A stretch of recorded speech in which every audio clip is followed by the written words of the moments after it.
Hello, good evening, everyone. Thank you for bearing with us. We're also streaming online, so we have quite the large crowd joining us here, both in person and online today, and plenty of eyeballs looking at this presentation and event afterwards online as well. There's still some free seats here in the front. I see people standing at the back. Don't be shy. Come sit at the front. My name is Kadi Ingrid Lilles. I am Berlin Founders Fund Manager at Silicon Alley. You're today's host or co-host, to be exact. I'm here with Michael from Venture Lab. He'll be introducing himself in a moment as well. Before we get started on the startup pitches, I also wanted to quickly do a little presentation, a little introduction to who Silicon Alley and the Berlin Founders Fund are. I see many familiar faces here at the audience, so many of you are already familiar, so I'll try to keep it short and sweet. So first off, Silicon Alley is an innovation network aimed at supporting startups, founders, and investors in starting and building up their businesses here in Berlin. The organization has been around for over 11 years already. And if you're interested in all of the colorful stories that those 11 years have brought, we have our founder, Travis, at the back there in a very colorful sweater. Travis, hi. Feel free to catch up with Travis later on, and he's happy to tell you all about those wild stories, how the Berlin startup scene looked like 11 years ago. So feel free to do that afterwards. 11 years is quite a long time. What has Silicon Alley been doing in all of those years? Let's have a quick look. It's been a decade of highlights, as we would like to think about it. The beginnings were quite interesting. It essentially started off as a bit of a tech crunch for Berlin, as there wasn't an outlet for English-speaking audience in tech and startup scene to learn more about what was happening in the ecosystem. We, for a few years, were acting as a news site. Not anymore these days. Sifted, TechCrunch, and other news outlets have come on to fill that hole very nicely. We're also the hosts of self-proclaimed longest-running tech meetup in Berlin, happening next week on Tuesday. It's called very simply Silicon Alley Monthly Meetup. Feel free to come and check it out every first Tuesday morning at Rosenthaler Platz's St. Oberholz Cafe. We've hosted many awesome events with world-renowned speakers, startup founders, and investors. A little less of that these days, but it has still been a big part of our past in those previous 11 years. We've had a huge campus on Chausseestraße that we did exit last year, but many of you have definitely visited us there as well. And we are also running Berlin Founders Fund, as you can see here. A little bit more about Berlin Founders Fund then. What exactly are we working on there? It is quite unique. It's government-backed accelerator fund, I would call that. We are generously backed by the Berlin Senate and the European Social Fund to be able to support startups on an equity-free basis with essentially a scholarship type situation where we are able to pay founders a 2,200 euro monthly scholarship, let's call it. Provide them with mentor support, office space, any kind of other support that they possibly need and we can possibly provide them with. But of course, yeah, the funding is a good bit of help there. We have run 4 cohorts since 2020, a total of 26 startups. And from our end, we have then invested or funded startups with 1.3 million euros. And those startups, those 26 startups, have since 2020 gone on to raise a further 43 million euros. So we're very, very proud of them and their achievements as well. Diversity is also a big focus for us in terms of ethnicities, in terms of gender, and ability as well. So definitely something for you guys to think about as well, diversity in your own portfolios. Coming quickly back to other activities at Silicon Alley, we're also focusing on things like the residency, which is a soft landing program for international startups. to come and learn more about the German ecosystem. It's something that we run together with trade organizations from different countries, such as Austria, South Korea, Japan, and Brazil, for example. Our SkyTrain investor network that many investors here today are involved in as well to build their networks in the US. And House is an educational community and product that we're building currently inside Silicon Valley as well. Catch up with us after the event to learn more about that. Without further ado, let me give it on to Michael to talk a little bit more about our today's co-host, Venture Lab. Thank you very much, Kari.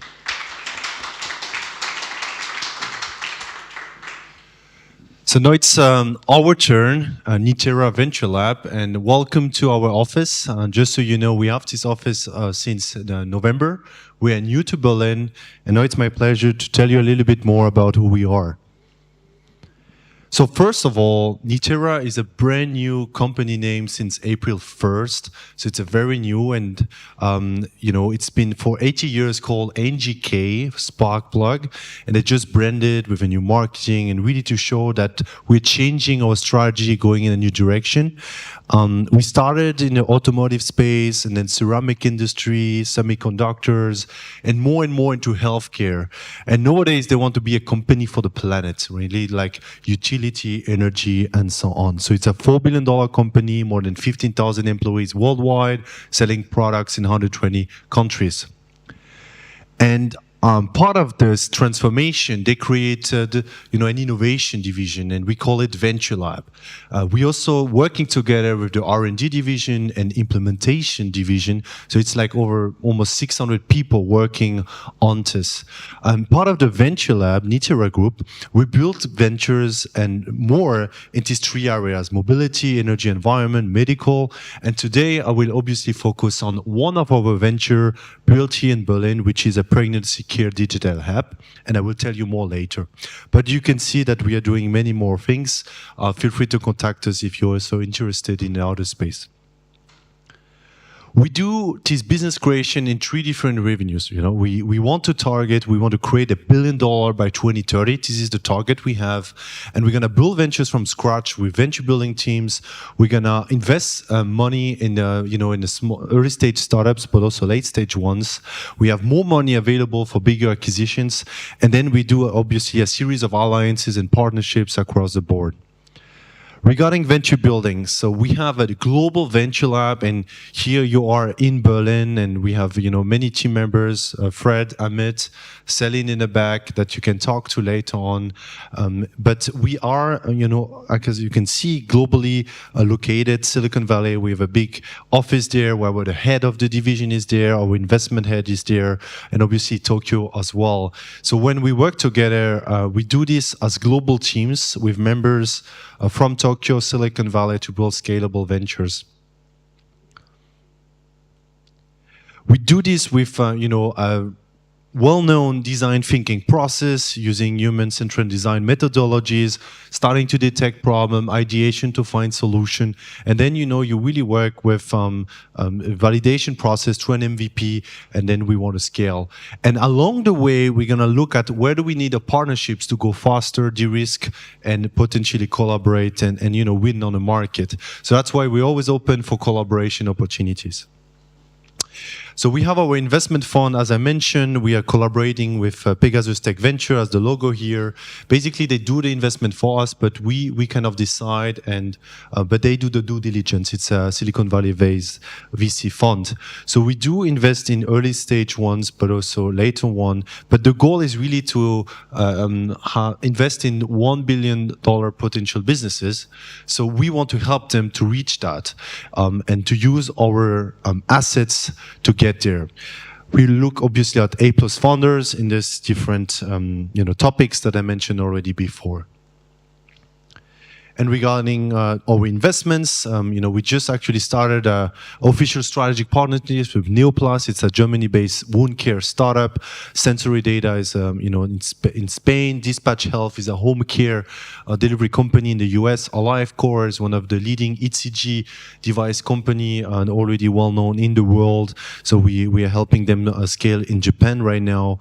Nova Signal is an ultrasound-based company, and the other ones that you can see here are related to mobility or utility. Now, alliances and partnerships, and why we're doing this event as well, is we want to connect with all the players of a startup ecosystem, right? From VCs and accelerators to universities, TTOs, governmental organizations, and so on, because we know that today it's all about co-innovation, and that's why we want to add value to the ecosystem, participate, help founders succeed, and potentially start collaborations.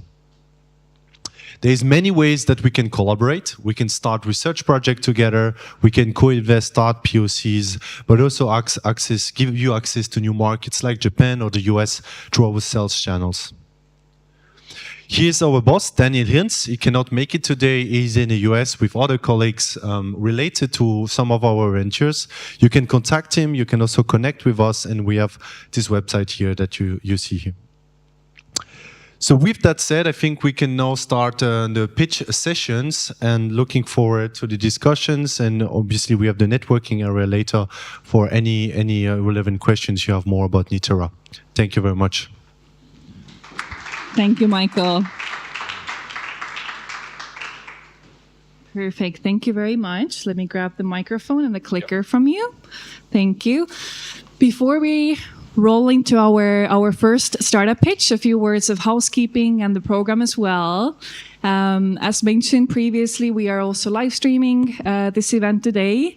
Practically though, the restrooms are behind us, so if possible, please try and remain in your seats for the duration of the pitches. It's not going to be longer than an hour. We have 5 companies pitching for you today. But otherwise, yeah, just try and pass by lowly if you need to pass. So the 5 startups pitching today, 3 of us will be from our portfolio at Berlin Founders Fund, and 2 will be from Venture Labs Network. One, as Michael mentioned, one of their own venture-builded companies, and one from their friendly network. But without further ado, let us get started with the first startup, Benjamin and bilateral stimulation. Thanks, Kari. So let me quickly test the clicker. Yeah, perfect. As Kari mentioned, we've been part of the Berlin Founders Fund. And I'm Benjamin, and together with my co-founder Yannick, who unfortunately can't be here today, building bilateralstimulation.io with our mission to make trauma therapy more accessible by making it location independent and data driven. We have a huge problem in the world, which is that around 4% of the global population at some point in their life will experience post-traumatic stress disorder. This can be caused by different things, like the most known thing is like by incidents in wars, right? For soldiers, but this can also be caused by like a car accident, or even if you get laid off from your job, by like really different situations in your daily life. Even more dramatically is that even in a country like Germany, it is well known and no secret that you have to wait on average 20 weeks before you can start your therapy. And unfortunately for some people, this is too late.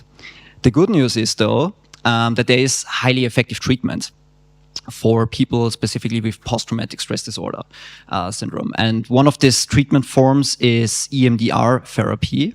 And EMDR therapy uses something called bilateral stimulation, where basically the therapist uses this bilateral stimulation during the therapy session to consecutively stimulate the right and the left half of the brain of the patient, to tax the working memory of the patient. And with that kind of like overload and distract the brain, and so enable the patient to talk about the trauma and to reprocess the trauma so that the patient can basically continue with the normal life.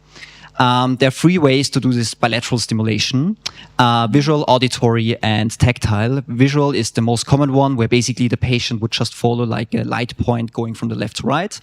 Auditory, you would hear different sounds left and right, and tactile, you would have some kind of tactile sensation, also again left and right consecutively.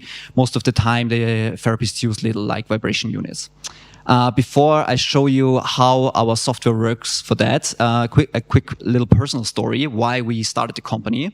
So my co-founder Yannick, he was actually a trauma patient himself. He was back then in San Francisco, and there he learned about EMDR therapy, made tremendous progress with his therapist, with the therapy. But then he had to come back to Germany, and he asked his therapist like if they somehow can do this online. The therapist, as like all the therapists, was like fully booked. He was not super interested in it. But then COVID came. And then the therapist was like, okay, I need a solution tomorrow to do this online because my patients cannot come to the office anymore. And then Yannick built like an extremely simple prototype where basically the therapist could send a link to the patient, and then the patient would see something where a ball goes from left to right, and the therapist could control the speed. And he thought this was his weekend project, but then after a couple of months, more than 5,000 therapists used this simple solution to do online EMDR therapy, and that's when we decided that we actually want to look deeper into this and build a company around this. So yeah, what are we actually doing? So here on the left side, you see how EMDR therapy used to be done and still is done like in an in-person traditional setting, where basically the client during the therapy session like looks at this light bar, the light goes from left to right, has the headphones on if they use audio as well with the left and right sounds, and use the buzzers in their hands for the tactile vibration. One thing to mention is that like EMDR therapy is like well researched. It's the #1 therapy method used by the US military for the war veterans, and the therapy method itself is growing like crazy also in Europe. Here on the right side, you see a patient with like our new setup. So basically at home with a video chat with the therapist, and then the therapist can send a link to the patient and can control all kind of things that they need for this bilateral stimulation. So for the visual, they can use different colors, movement parts, background images, different sounds with the audio one. And we have a free software version, which is today used by more than 10,000 monthly active therapists all around the world. But we also last year introduced the paid plan where they can get access to like premium features, the therapists, which cost them like 150 USD per year or 15 per month. And yeah, I basically started monetizing back in June, and are now today at a little bit more than 13.5 thousand US dollars MRR with our software. This is growing like 10% month on month, and we haven't even like invested a lot in marketing yet. That is the one thing. The second thing is like when we built the software and we talked to like more than 200 therapists, I think it was, to really understand their needs. What most of them told us is that they were also looking for a way to do this tactile bilateral stimulation, so the third modality in a remote setup, because previously they always used devices like you can see here again on the left, super old school. They use it in the office. They have a little control unit, and then the basically patient holds these 2 buzzers in their hands, and then the therapist can control the vibration. And so what we built is a hardware device that can be shipped to the patient at home, and then the therapist can control basically everything together with like the other 2 modalities or standalone in a remote setup. And for that, we basically did a pre-order campaign last year to finance like the development of the production of the hardware device, and we publicly launched this in January this year. And so far, we altogether have already sold more than 1,000 hardware devices. Yeah, with that, we try to bring 150,000 EMDR therapists online. Our tool is now, even after COVID, also used even for in-office because it has a lot of like advantages, obviously, with the software. Therapists can now save their configurations per client. Previously, they really wrote it down in like a little notebook. So we can make them way more data-driven and location-independent. Yeah, just quickly, Yannick and myself, we met each other I think 8 years ago in Los Angeles during exchange. We then both worked for a couple of years in the Berlin startup like ecosystem, different kind of ventures. And then, 2 years ago, we founded the company, bilateralstimulation.io. We are still 100% bootstrapped, so we own 100% of the company. We don't have any venture capital investors yet. We got the grants though. What are our future plans? Right now, we're working on introducing a hardware rental model. We working on some partnerships and integrations with like other telehealth providers, but also with like, for example, veteran organizations. We are doing 90% of our revenue in the US right now. But we have really people all over the world using us. But we still want to focus a little bit on like geographical expansion, and we are now in talks to do some research collaborations with like anonymous data sets that we basically have through the software. It was quite a journey, especially the hardware. Like both of us have built software products before, but never a hardware product. Here you can see pictures of us like soldering together some of the first prototypes ourselves. Fortunately, now we have like a factory producing those. But it was always fun. And with that, I want to leave you with a few quotes of some of our therapists. As you can see, we have even people in Uganda using our software. Thank you very much.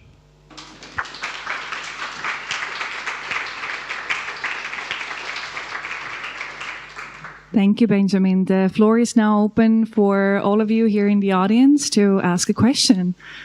Yes, Joshua, passing it on to you. Hi, I'm Joshua Haynes, the founding partner of Masawa, the Mental Health Impact Fund.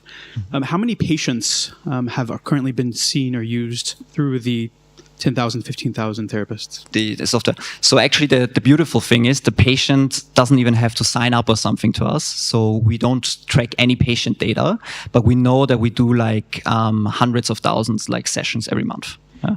Then to that following question, how do you know that you're having an impact? And how are you measuring that impact? You mean in general on like the mental health community, or no, on specifically using EMDR to treat PTSD? Okay. Yeah. I mean that's not for us to say. I would say there is like a lot of research, and I don't have the slide here yet, but like the research increased like specifically in the last 10 years, and I mean there is like it's even recommended by the WHO for like an official treatment for PTSD, and we trust the researchers there and try to like move research forward with like our data set basically and collaborating with them.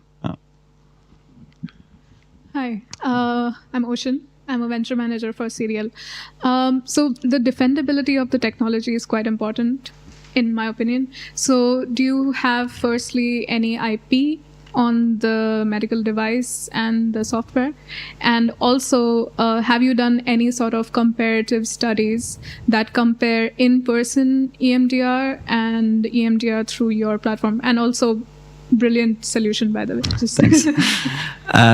So maybe again on the studies, we obviously haven't done any ourselves, right? We are like business people, software people, but there are now a couple of studies basically comparing virtual EMDR with in-person EMDR, and like I think in one of those even our like solution was like used with us without us knowing.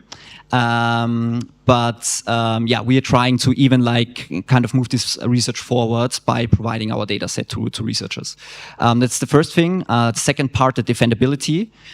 So we kind of like went a different way there. We, from our experience, don't really believe especially with a simple product like this one, to kind of like focus on patents and IP protection. But basically what we did is we built some entry barriers with like the therapists saving their preferences for each client in our software. Plus the paid plan includes like a personal link that they basically save and then can send to the clients. And if they would like switch the solution, they would lose all this data, lose the personal link. And in addition, the beautiful thing is that the hardware obviously only works with our software. So it works with the free plan though, but once somebody got our hardware and they want to continue using it, they can never switch to another solution. So your defendability is about, the adherence to the platform. Yeah, exactly. So you're not thinking about IP either. Not really. Yeah, I mean, there's like a couple of other players tried to build like this, the hardware product. The first thing that did is like kind of file for a patent, and we talked to a couple of patent lawyers, and it's kind of like you would find your way around that because it's like a quite simple product, and we choose the way to like being the fastest to the market, and now kind of having the only product out there, and then people once they bought like our solution, they kind of cannot switch anymore. And just sorry, last follow-up. I saw that you have 4 next steps, like research and collaborations. So in your opinion, just in your opinion, which is the first thing that you want to attack if you get any investments? So, I mean, as mentioned right now, we're doing all of this bootstrapped, and our current plans that we outlined there are also like for the bootstrapped scenario. If we would go the venture case and if we would get some investment now, I think we would specifically use it for like 2 things. One thing is like, okay, scalable marketing channels, invest in those to accelerate the growth. Second thing is the kind of interesting thing about this market is that most of the EMDR therapists are not only EMDR therapists, but they are also doing like kind of different methods of therapy. So we now have like more than 10,000 active therapists on the platform already, and we could basically do some product expansion, right? Going into like practice management, therapy notes, and so on and so forth. Hi, my name is Diana. I'm a business angel from Germany, and I'm wondering how you found out about the pricing. Like, how did you calculate the pricing? Because I'm also invested in a B2B SaaS company that digitizes doctors' clinics, and their SaaS fee is a lot higher. So why did you only choose $15 a month? That's a really good question, and it was one of the hardest parts. I think it's always with pricing. Honestly, why we set it like comparably low, I would say, is because there was already some competition out there, and we obviously looked at their price as well. But we used kind of like a different strategy to determine the price. So one was like a comparative analysis. Second one was we actually did like a big survey with our users. So there's like a very nice survey method called Van Westendrop to find the right price point. And we used like our 10,000 users database and basically did a lot of analysis with them. And with the next steps that you're planning, is there any chance you can increase the SaaS fee also again? Yeah, so one of our competitors increased it again. I think right now what we actually are focusing on is we figured out that like compared to the SaaS fee, the profit margin that we can make with the hardware device it can be significantly higher. Because if you look at it on the software side, the therapist is paying. And previously with like the offline devices, also the therapist was paying. Now with our hardware that's used remotely, suddenly the patients have to buy them. And one therapist sees 60 patients per year because EMDR has been proven as like super effective. So the average duration of the therapy is just 6 months. So they see on average 60 patients per year. So if they use the buzzers and if the patient population has like the funds to buy the buzzers from us, then we can significantly do more revenue and margin via the hardware. So that's the focus right now. Okay, thank you. Thank you. Thank you, Benjamin. There was one more question. I don't know. Yeah, I think we're a little over time with the questions here, but definitely catch up with Benjamin after the pitches. Thank you, and applause. Thank you.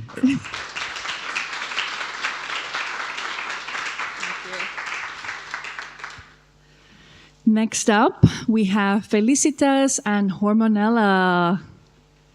Encouraging applause. Thank you. Thank you.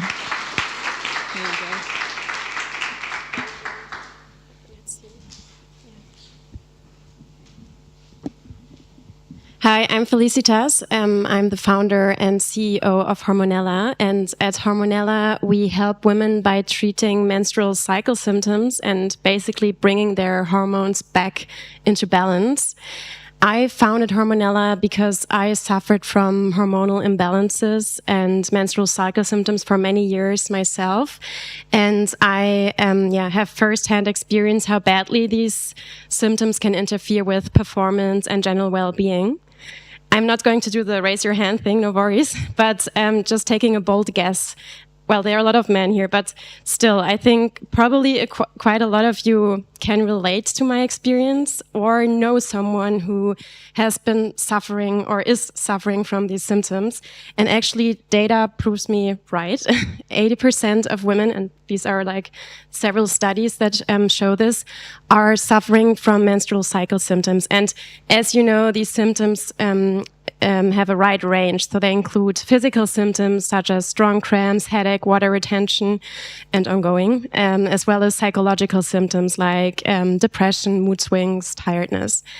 The problem is that there are some solutions, but the variety is not that big. And the well-known or the most used solution for hormonal imbalances is hormonal contraception. And the problem with this treatment is that it only covers the symptoms, but doesn't really cure the underlying cause. And when women get off the pill, all these underlying causes and problems are popping up again. And that's exactly why my team and I are working on alternative solutions that attack the actual problem, which is the underlying cause. And I will show you how. So we started tackling the really core issue of this problem. And about 1.5 years ago, we launched our first natural supplement, which treats hormonal imbalance and helps relieving PMS symptoms and menstrual cramps. Just to give you some minor facts, so it's 100% natural, based on scientific findings, and we developed it with a licensed pharmacist and health practitioner. And we consider this product kind of like as the base treatment, which lays the foundation for treating hormonal imbalances. And in the future, hopefully the near future, we're going to launch how we call it add-on treatments, which will then cover very specific symptoms. For example, hormonal acne, strong mood swings, or severe cramps. But with our current product, which, by the way, is called Mach mal halblang Tante Rosa, which is a very Germany name, but it's like a translation would be give me a break, Auntie Flo. With this product in the market, we managed to create a very strong base and traction.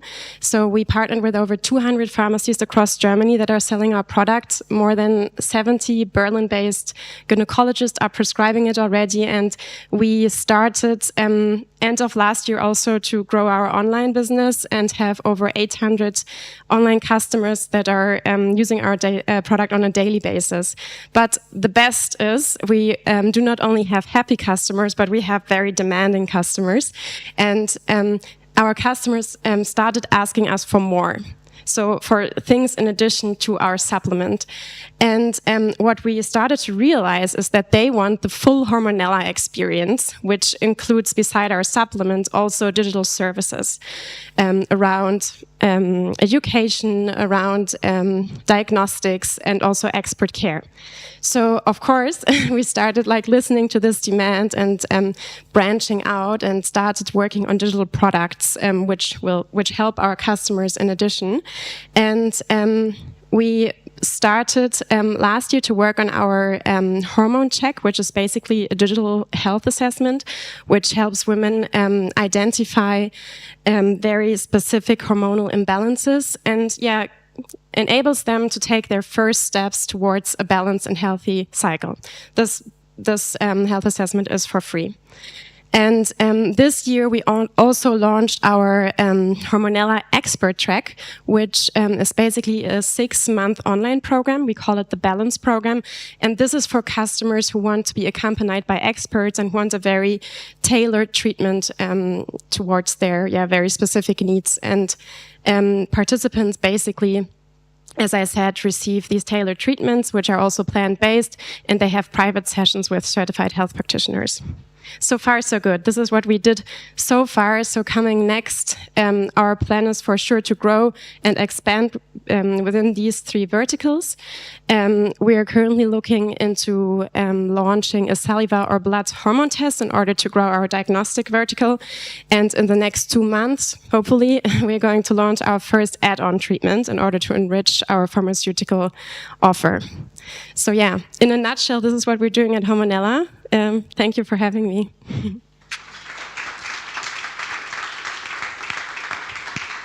Thank you, Felicitas. Any questions for Felicitas?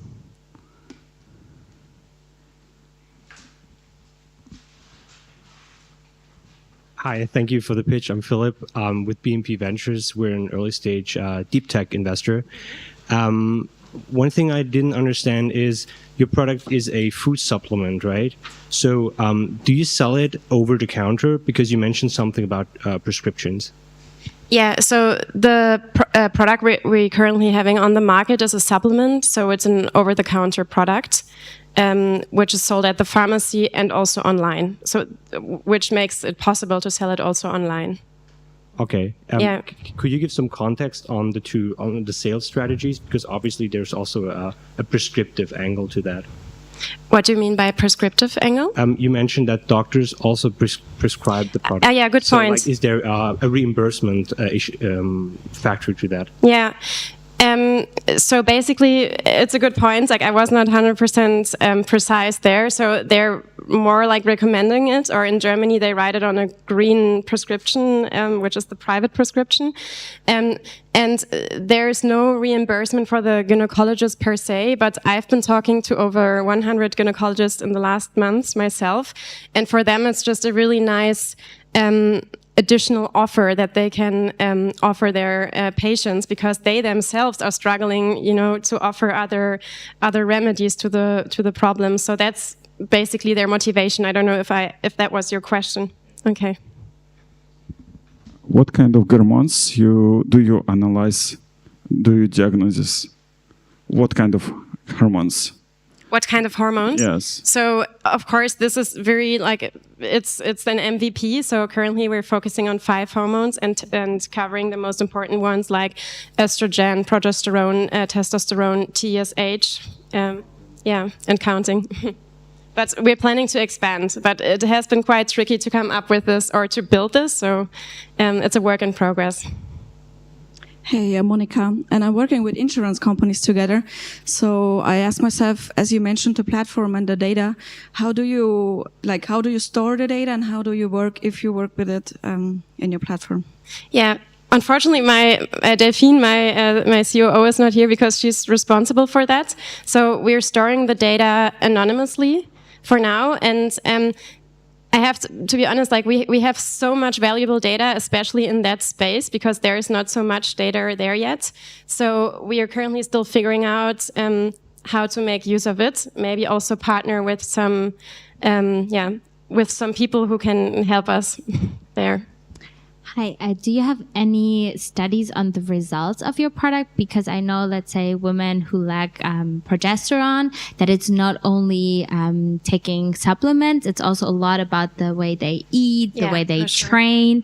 How do you make sure you really help women to solve these issues, not only with supplements, or does that only help? No, that's a super good question. And that's the main reason also why we started building a platform around our products, because, as I said, this is kind of like the base, it really supports your body, because you're totally right. There's so many influences, like stress, for example, food, that influences your hormones. So ideally we would support our customer not only with supplements, but also with education, with monthly check-ins, with, an overview what to eat and what type of phase of their cycle, and to make it easy to them. And that is our core mission, to really, build a holistic experience for women and take care of basically everything related to their hormones and their cycle. Thank you. Thank you. We have at least one more question.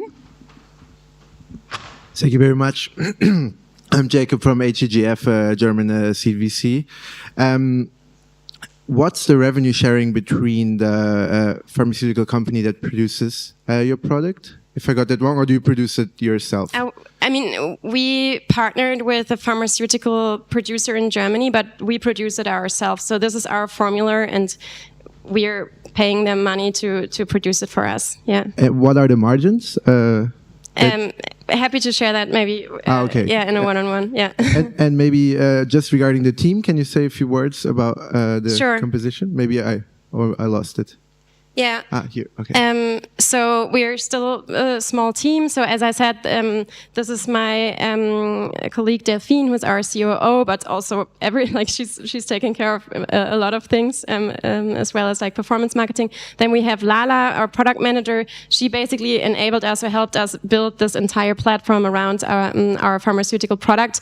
And then on the product development side, we have Iris, who's a psychologist and health practitioner focused on future therapy, as well as Tina. She's a licensed pharmacist, and with them we're mainly developing our pharmaceutical products. Thank you very much. That was Felicitas and Hormonella.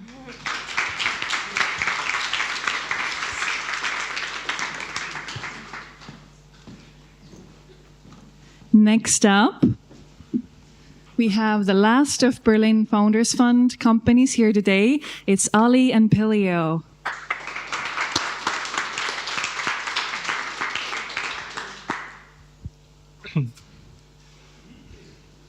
Good evening, everyone. My name is Ali, and I'm the co-founder of Pilio. We've seen major innovation being driven across key industries for the last 20 years, and I'm sure Project Niterra has also been responsible for some of them. The only exception to this rule is primary healthcare.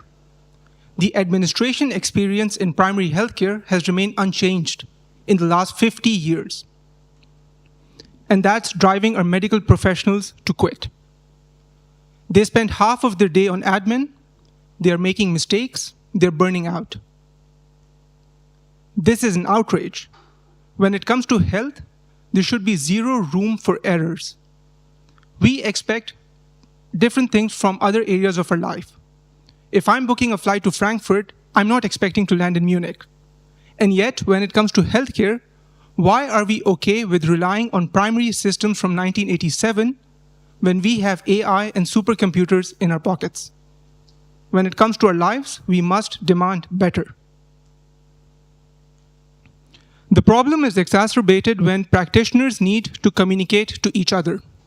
Shown here is the state-of-the-art electronic medication plan. This document is the most fundamental document used by nurses, pharmacists, and physicians to communicate patient needs.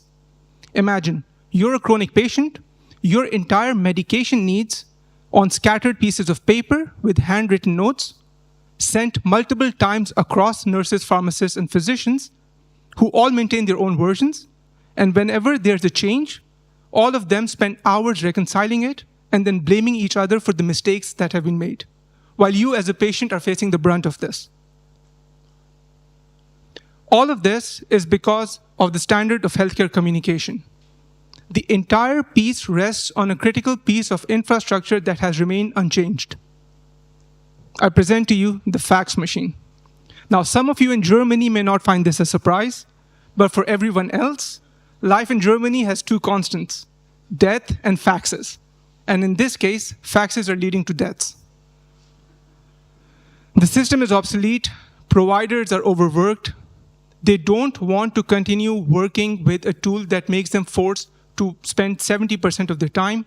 They want to do things that matter, which is actually helping the patient. We listened to their needs, we shadowed their processes, and we built a tool that they love. I present to you the future of medical collaboration. No more duplicate information, no more change that falls through the cracks, and most importantly, the patient journey at the relevant fingertips of the practitioner. This is Pilio. We are the new patient journey. Our vision is to create an entirely frictionless healthcare experience, one step at a time. These quotes are from our pilot customers. They absolutely love what we do, so much so that they are spending countless hours giving us validation and feedback for what we are building. On the one hand, this shows the need of the problem, and also that this is sorely needed in the market right now. So much so that the German government just last month launched a healthcare strategy reform, absolutely unprecedented in its scope and its timing. What they basically said, in a nutshell, is they want a solution like Pilio. The timing couldn't be better for us to do what we're doing. And while we're focusing on Germany, Faxes and paper in healthcare is a global pandemic. These words are from Daisy Wolf, investment partner of Andreessen Horowitz, just a few days ago. Faxes and paper bad, big market ready for disruption. Our initial solution is being rolled out to care facilities and pharmacies. We charge them a subscription based on the percentage of time and cost that we save from doing away with headaches and paperwork. We're onboarding key healthcare partners as we speak, and just with their pilot customers, we have the potential to sell up to 400 licenses alone. Me and George have done this before. Most recently, I was part of Sender, a Berlin unicorn that replaced the fax machine in the transportation industry. George has decades worth of experience driving SaaS innovation and product across Silicon Valley and New York. And we are supported by a core group of medical experts and evangelists who want to see our vision come to life. We are raising right now to launch our product with our pilot customers and establish our commercial foothold in the care home segment. If you're interested to know more, please reach out. My name is Ali, my co-founder George. Thank you for listening to us.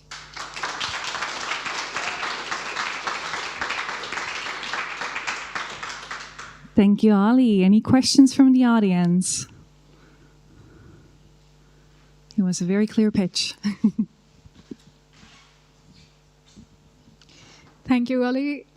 So I am a physician and I do know about this problem, but at the same time, I have advised companies that were from Poland, that were from Austria, that were trying to do exactly this. So who exactly are your main users is my question. And are physicians important for your product to grow?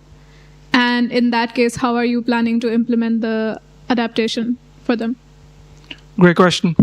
I'll take a step back. The first key question is the regulation there for us to even start doing what we do? The answer to that is yes. There's a new healthcare reform, as I mentioned. Secondly, our core users right now are going to be care home nurses that are dealing with inpatient residents, along with pharmacies. The specific use case that we're tackling right now is medication management, aka pharmacy sends medication to the care home. There's lots of rooms for error over there. The care home doesn't receive the right medication. The pharmacy doesn't have the right medication. All of this is something we're dealing with right now. The second feature that we're going to add is refill requests. That's where the physicians come in.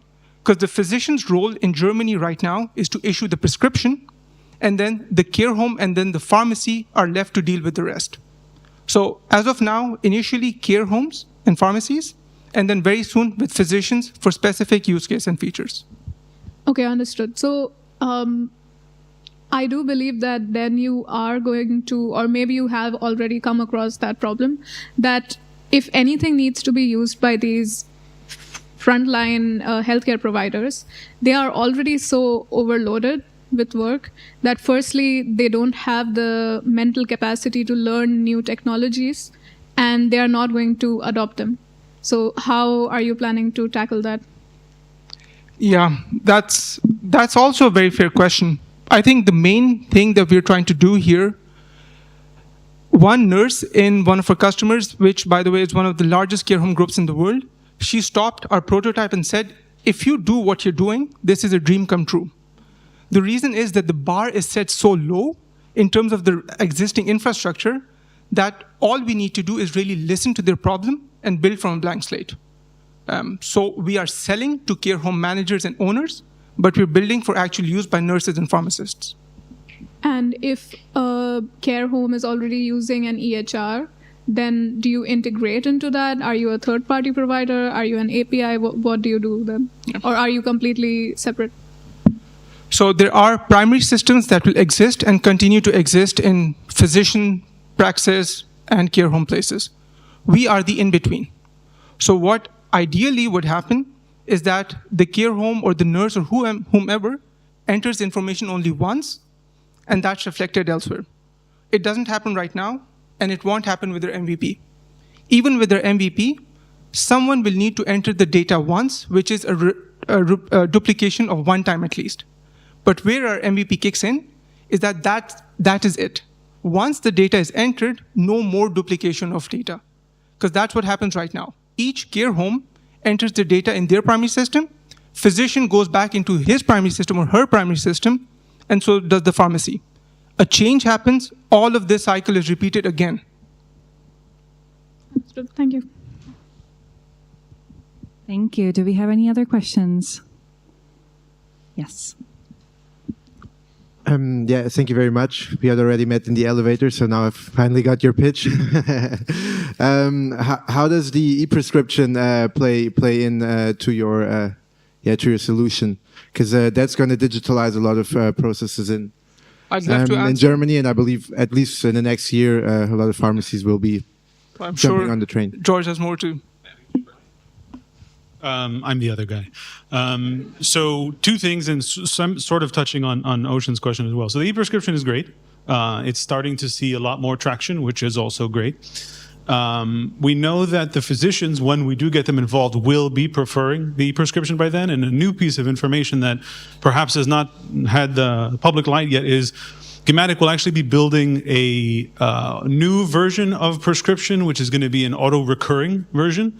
This is planned for this year, so we're actually going to be tying into the new infrastructure that they're going to be using. So for sure, we want e-prescription, and we expect that to be the primary. We don't expect in the immediate term that all practitioners will prefer electronic. So we are fully compatible to use the traditional as far as we will need to, the little pink pieces of paper, and our processes tie into that if needed for now. And the last thing I'll say, we are building an API, so just that's actually a critical, important piece, and happy to talk about that for a bunch of time. Thank you. That was Ali, George, and Pilio.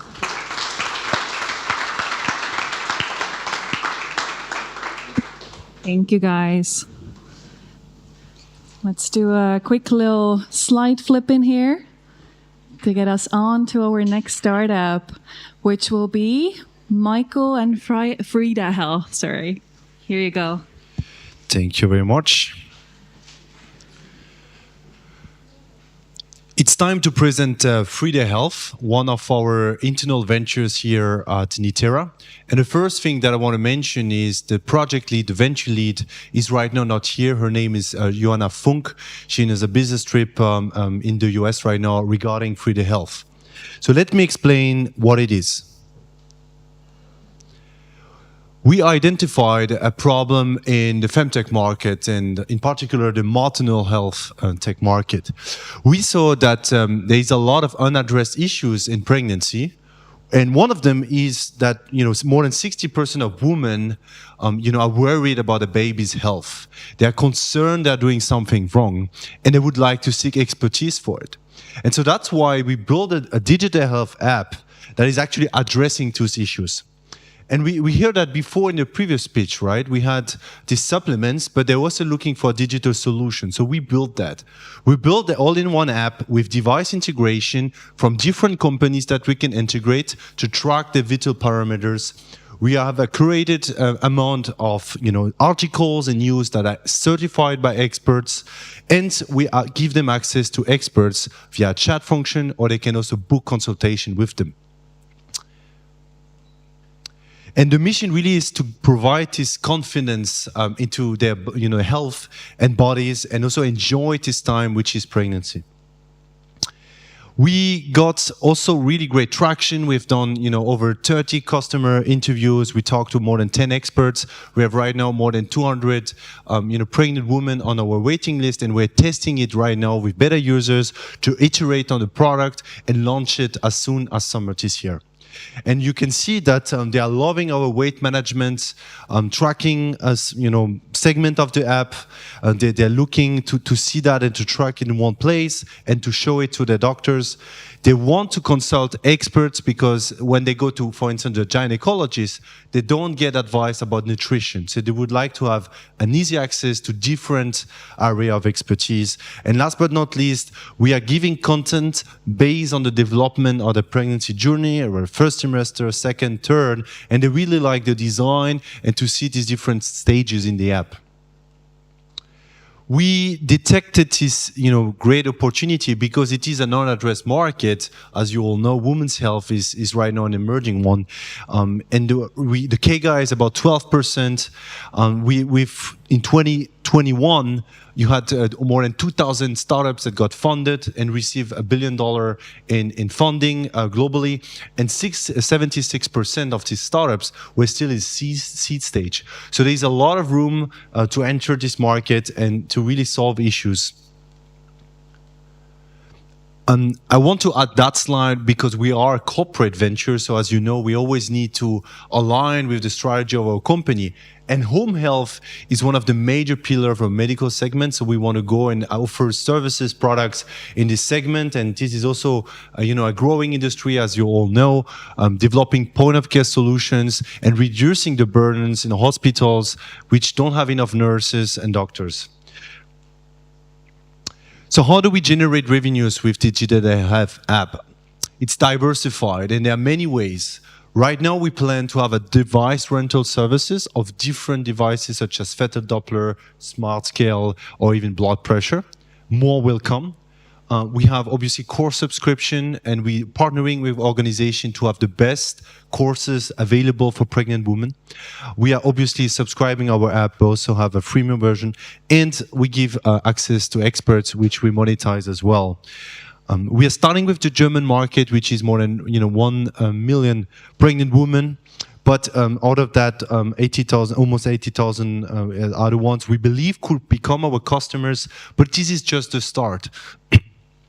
We're starting with pregnancy. We're going to start to develop product and services pre-pregnancy, after pregnancy. We're going to also scale globally in English-speaking regions or other European, countries. But at the end of the day, in many years from now, we're going to really enter the home health market. So we're going to do a series of investments and expansions with other companies to expand our offering, and that's just the start. Right now, we are already a big teams from our companies. We have interdisciplinary team of venture builders, product, tech, growth partnerships. We also have top management involved from Japan, Silicon Valley for strategic decision. We have access to many medical experts and also for regulatory and providing us a strategy to enter the medical space with CE certified app, legal of course. And right now we are looking for collaborators. We would like to collaborate with more experts such as gynecologists. We're looking for advisors. We are looking for content creators, the one provide courses. And we're also thinking about developing a marketplace with products all related to pregnancy. We also look for co-founders. So if you have any of these categories or other startups involved in the space, or would you like to start a collaboration with us, you can come talk to us. Here you have the email of Johanna Funk, as I mentioned, the venture lead. Here is also my email, and you have other colleagues here in the room that can answer your questions. Not to forget, this QR code is the website of the venture. Thank you very much for listening, and with pleasure now we can listen to the last pitch, and we can have some room for questions now. Thank you very much. Any questions to Michael about Frida Health? Yes.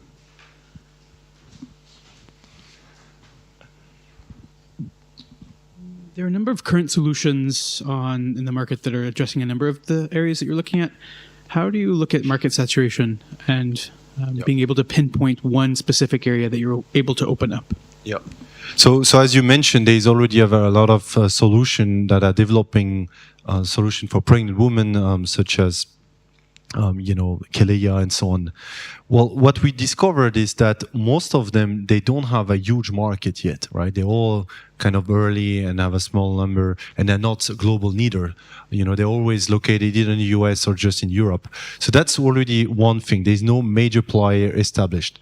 The second one is that the difference here is that we have these all-in-one solutions, and through partnerships and collaborations with others, we can develop a better offerings to customers, and that's kind of where we believe we can have a major, market entry, especially because we have access to a lot of already ecosystem partners through our company and more. Yeah.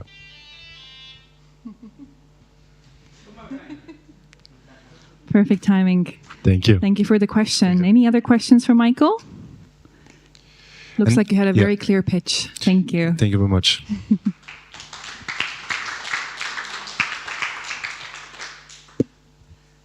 Okay, and last but not least, we have a few more slides here. Let's click through them.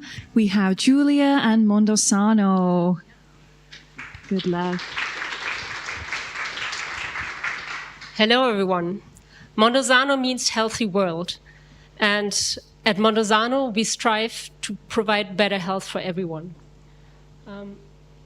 We help people like Harry, who uses his asthma inhaler on a regular basis, but in this time of the year, in the spring season, his allergies flare, and he still suffers from asthma attacks, which really impede his daily life. He feels physically exhausted and really sad because he's trying his best to cope with this condition, but still feels helpless sometimes. Harry and many others are not aware of the opportunities that are out there. We've heard so many great pitches on new digital health tool support, but there's also patient self-help and other organizations. But sadly enough, most patients are not aware of this. And in terms of new therapy development, Harry is one of the 90% of all people who would actually fit into a new therapeutical development, but is totally unaware that something is happening close by. On the other hand, we have clinical researchers, whether in hospitals, study sites, or in industry, who continuously develop new pharmaceutical or medical medtech approaches. There are more than 1,000 studies running in Germany or in the DACH region alone, looking for 100,000 patients to be included in these trials to validate that the new therapeutic approach is really working out. Now, these clinicians, they're actually in touch with patients day in, day out. Nevertheless, 85% of all clinical studies, whether it's pharmaceutical development, medtech, or even digital health apps, are delayed due to patient recruitment challenges. Why is this so difficult?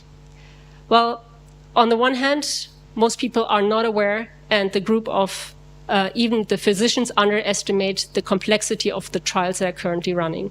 That definitely means increasing cost of each trial being run because it takes longer than expected. For every product that is under patent protection, it also means it takes away time on market under patent protection. And last but not least, it of course keeps new therapeutic developments away from patients in need. This is one of the use cases where Mondosano is connecting the healthcare ecosystem, building on data analytics to make more sense out of the health information provided by patients and either clinical trial or other information being shared by the industry, as well as publicly available data sets that help us model better diseases and match patients. How does this actually look like? Well, for Harry, he can receive personalized health information, insights, and engagement by being a member of Mondosano. We have more than 16,000 patients looking for peer support in our social media communities. If you sign up with a little bit of health information, you also receive personalized newsletters based on your health interest, and also close projects or studies near your home where you can actually participate. We have quite a bit of traffic on our websites, which provides health content with more than 2,000 visitors every month.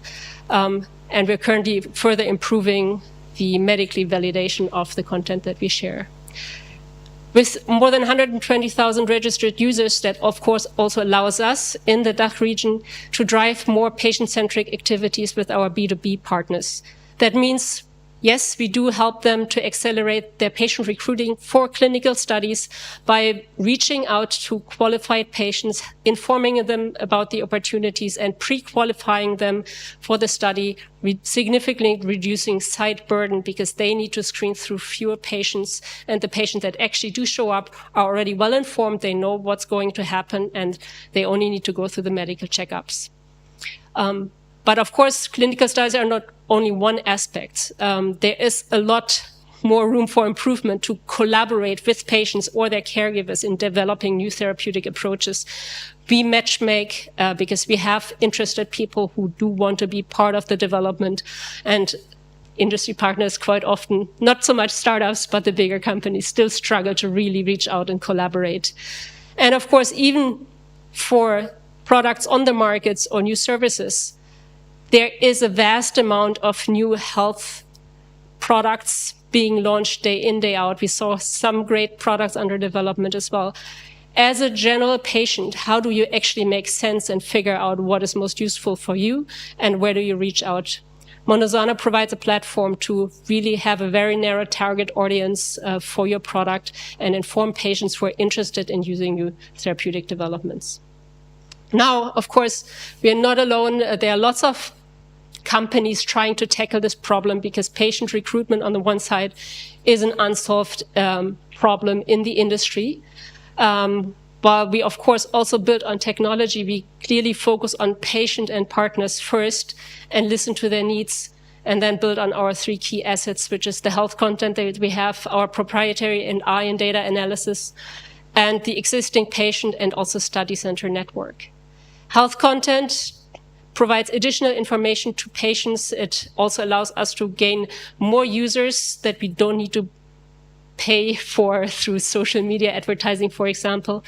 Our AI platform really taps into the health data that we have already, but also connects with publicly sources and helps to build more models to really reach out to patients in needs and who fit to running studies in their environment.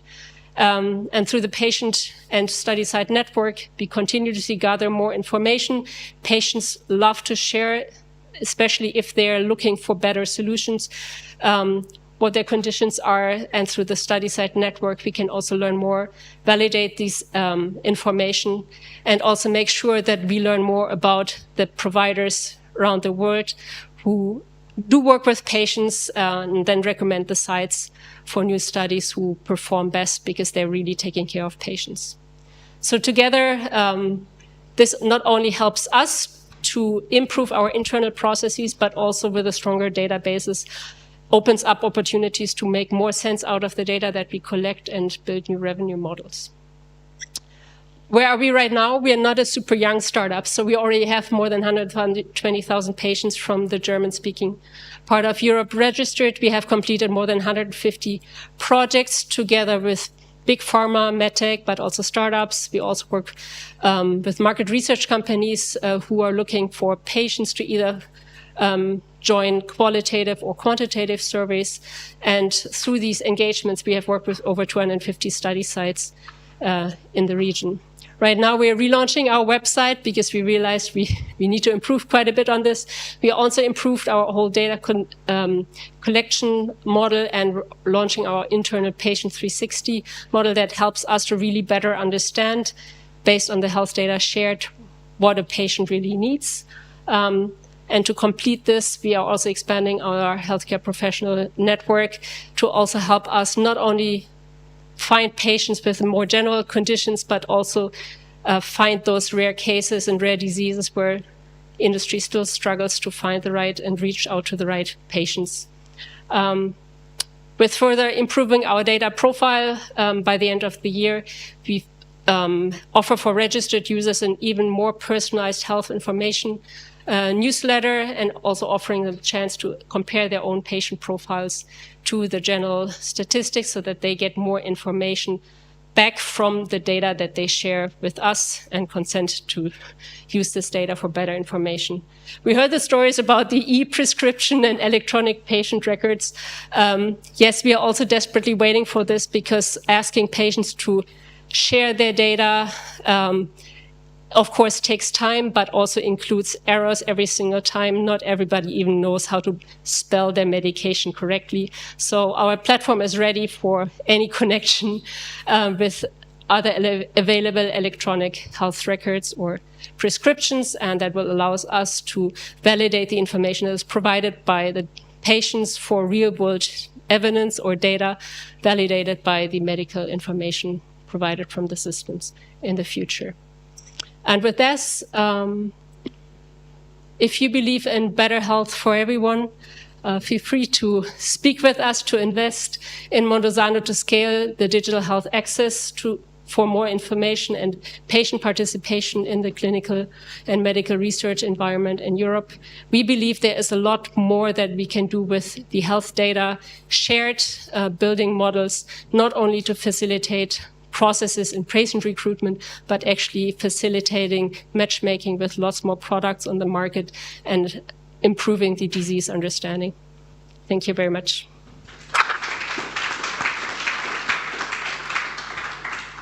Thank you, Julia. Questions to her?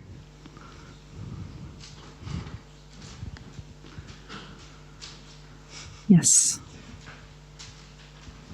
So what are your patient acquisition strategies? And like, it sounded to me that like you do a lot of like content marketing, and like, how do you make sure that you have like a positive return on investment for this patient acquired? Because from my experience, with those platforms, that's always the difficult thing, right? Yeah, you're absolutely right. A lot of our competitors just go via marketing in social media channels. And while this might have worked out in the past with limited targeting opportunities that we have nowadays, it's actually not paying off that well. So with a lot of health content that we have on our platform, we actually have a lot of organic traffic as well. People signing up. We have word of mouth. People have positive experiences with receiving additional help, or happy with the experience, whether they actually were further informed about studies or participated in events where they could exchange with others suffering from the same conditions and finally felt heard.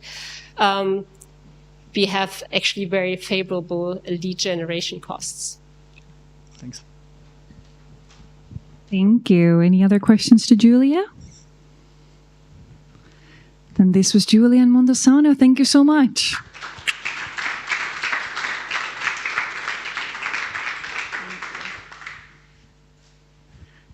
This is it for the pitches for this evening. Thank you so much for joining us, for listening to the pitches.